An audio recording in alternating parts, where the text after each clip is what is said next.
Good afternoon lakay, meron naman tayong ibibigay sa kaibigan natin na si Ryan. Pag nandun yung ipag niya at bayaw niya, pagati-hatian na lang nilang tatlo ito. Kasi yung ipag niya may baby. Hindi ko pinapakita sa picture, baka madali ako. Shake mo. Ayun. Kainin natin yung shake. O yan lakay, dadalhin na natin sa kaibigan natin to. Para hindi na ako dadaan mamaya pag uwi.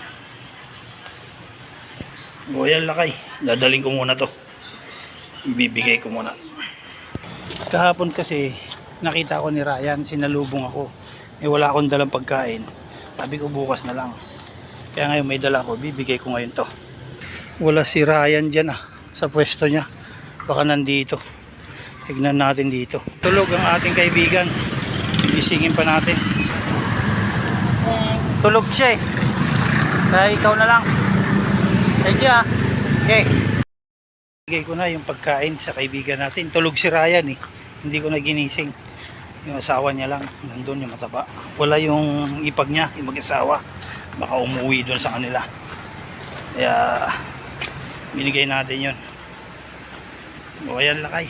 Medyo madilim na. Ayan dilim na. Binigay natin yung pagkain nila. Ayan lakay. God bless. Ingat-ingat lagi. Adjourn.